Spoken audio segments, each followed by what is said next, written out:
Dans la dernière vidéo, on réglait les dernières formalités administratives pour sortir notre véhicule Hector du port de Carthagène en Colombie et on commençait tous à en avoir marre.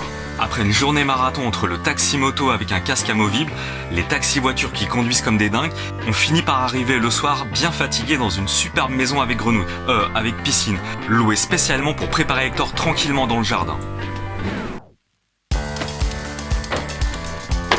On sort les outils, on prépare tout le matériel, on installe la malle, on visse, on rebranche le chargeur de batterie cellule, on met en place le porte-matériel, on range l'intérieur d'Hector et c'est fini. Enfin, on est prêt pour la grande aventure, la vraie, celle qu'on imagine depuis si longtemps.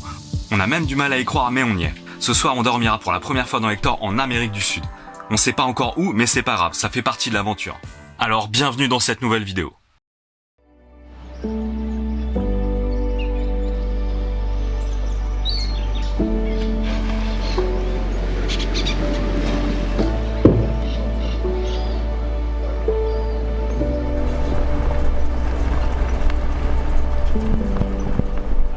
On a pris la direction du sud de Carthagène en longeant la côte Caraïbe et on s'enfonce, on a trouvé un chemin sur Google Maps et on s'enfonce un petit peu dans les terres direction la mer et on va essayer d'atteindre un village de pêcheurs. C'est à peu près à un peu moins de 25 km de la route.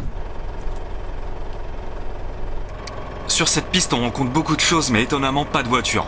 Entre la route défoncée par moments et ces animaux domestiques, ça nous pousse à redoubler de vigilance.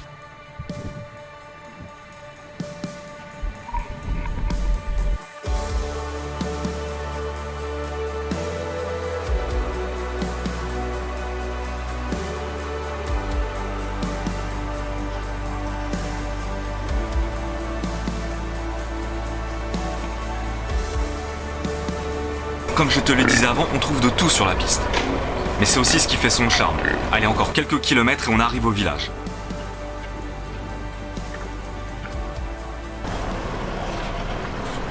Hier après-midi, sur le chemin avant d'arriver au village, on a rencontré quelqu'un en moto qui nous a un petit peu guidé pour trouver la route parce que forcément il n'y avait pas de panneau. Il s'appelle Adelki, il est très sympa. On lui a demandé où est-ce qu'on pouvait trouver de l'eau en arrivant. Tout de suite il a pris notre bidon, il est allé chercher de l'eau chez lui. Il m'a dit que c'était de l'eau de pluie qu'il avait. Il avait un système d'irrigation donc c'était de l'eau assez pure quoi. Parce qu'il n'y a pas beaucoup d'eau dans le village. Ils se débrouillent un petit peu comme ils peuvent pour trouver de l'eau. C'est après qu'on s'est rendu compte à quel point c'était compliqué de trouver de l'eau ici. Ce matin, quand on a ouvert la porte,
sur la plage ce matin quand on s'est levé, il y avait beaucoup de cochons qui étaient en train de manger des espèces de graines qui viennent de la mer, c'est ce qu'un pêcheur nous a dit ce matin. Donc c'est assez marrant de voir des cochons comme ça en liberté autour de toi, même surtout au bord de la mer.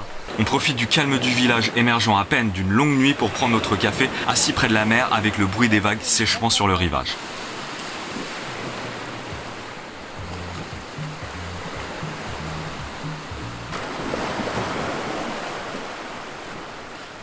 Hier quand on est arrivé, il y a tous les enfants du village qui sont venus nous voir et tout, donc on n'a pas encore trop sorti les caméras, mais aujourd'hui on va le faire un peu plus et on va te filmer tout ça, on va te montrer un peu tout ça.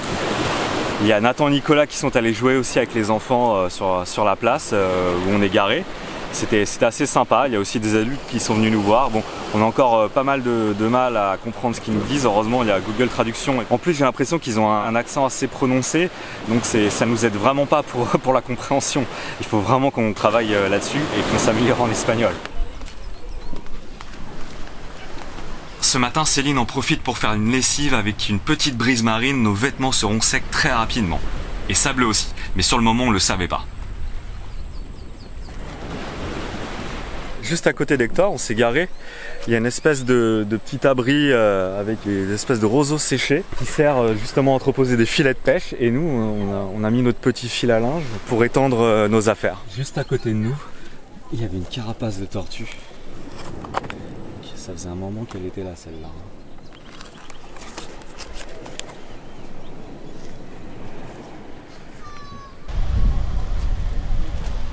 On va aller faire un tour sur la plage, on va aller explorer un peu ce qu'il y a tout au fond là-bas. Hector, il est là-bas.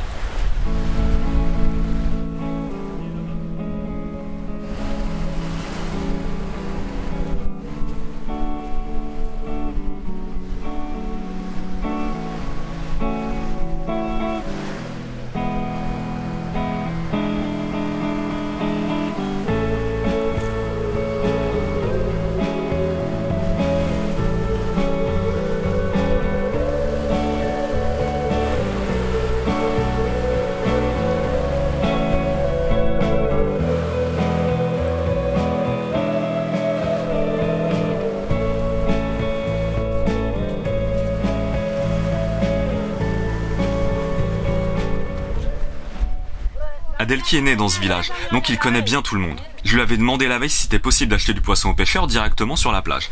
Et la réponse fut bien sûr, oui c'est possible. D'ailleurs c'est la réponse qu'il nous a donnée dès notre arrivée quand nous lui avons demandé si nous pouvions stationner sur la plage. En Colombie, tout est possible. Ils sont 3 personnes à porter cette caisse qui pesait au moins 30 à 40 kilos, remplie de différentes espèces de poissons. Ils la mettent sur un chariot pour l'emmener jusqu'au marché du village. Les pêcheurs installent une balance pour la vente et là c'est un peu à celui qui se manifestera le premier pour acheter le poisson. C'est Adelki qui l'achètera pour moi, heureusement d'ailleurs, parce que je comprends rien à ce qui se dit.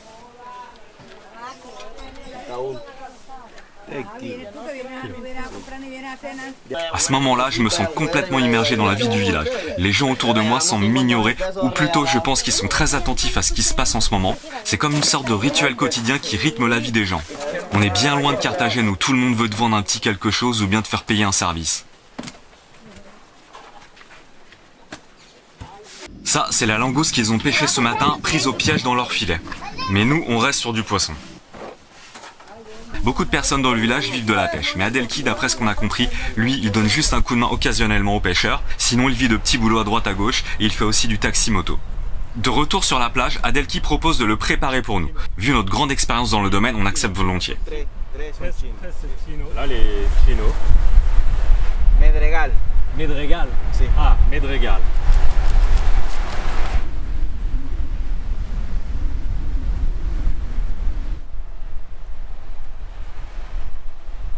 Il faut enlever les écailles, l'ouvrir, le vider. On n'était clairement pas prêt pour ça. On sent la maîtrise parfaite. Il faut dire qu'il en prépare tous les jours du poisson, d'après ce qu'il nous a dit. Les oiseaux aussi sont au rendez-vous. Ils mangeront les restes de poissons rejetés en mer. Un régal pour eux. Ensuite, il coupe le bout de la queue, puis le tranche en deux et l'entaille sur les flancs.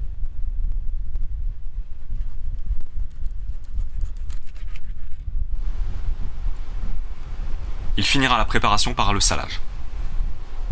Il reste qu'à le cuire à la poêle avec un fond d'huile 5 à 7 minutes de chaque côté. Ça c'est du poisson frais. Voilà. À la sortie de la barque du pêcheur. Tous les dimanches, c'est tournoi de foot dans le village. Adelki tenait absolument à ce qu'on assiste au match quand il jouera. Le football, c'est pas notre truc. Mais bon, pour lui faire plaisir, on viendra quand même, c'est la moindre des choses. Apparemment, le foot, c'est sacré. Même les filles du village en font, d'après ce qu'il nous a dit.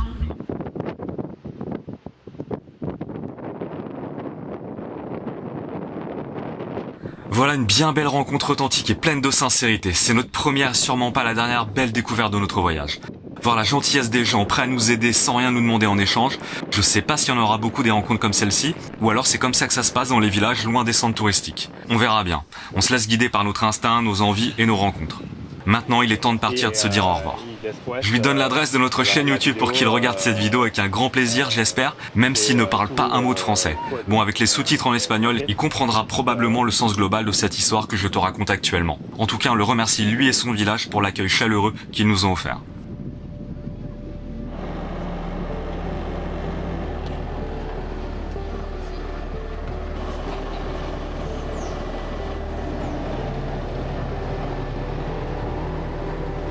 Dans les villages, il faut faire attention, c'est à la hauteur du véhicule avec la malle, parce que là tout à l'heure, on passait pas, on accrochait avec le coin de la malle, donc il y a un villageois, il nous a aidé avec un bâton, il a surélevé un petit peu le câble, donc il faut vraiment qu'on fasse attention à ça.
Et nous on est reparti sur la piste pour sortir du village. Et c'était loin d'être simple. Il y avait des ornières assez profondes qui faisaient pencher dangereusement notre Hector.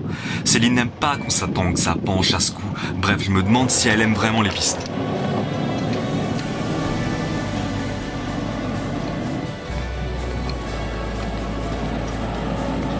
Mais le pire c'était en arrivant chez Adelki. Il y avait un passage délicat, il y avait des grosses ornières, on s'est demandé avec Céline si on allait passer, parce que le passage précédent, on avait mis une roue dans un trou, commence à pencher vraiment assez sérieusement, donc on a eu un petit peu peur. Sur ce passage-là, on s'est vraiment demandé si on allait pouvoir continuer ou pas pour atteindre le village. Et vu qu'on n'a pas trop l'habitude, c'était notre première, on va dire, sortie hors piste avec un terrain, on va dire, assez détérioré par moment. On avait à peu près une bonne vingtaine, 20-25 km de piste.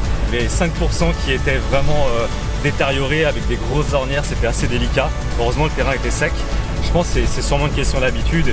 On apprendra à évoluer correctement sur ce genre de terrain difficile. Là on ne rigole plus, on s'est équipé d'un grand bâton pour gérer seul le passage d'Hector sous les fils électriques. Ça ferait désordre si on arrachait les câbles.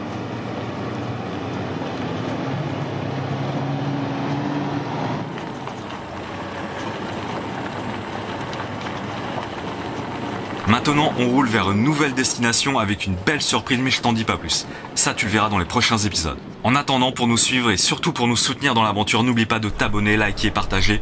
Il y a aussi Instagram sur Michael's Family Van. Allez, à la semaine prochaine. Ciao!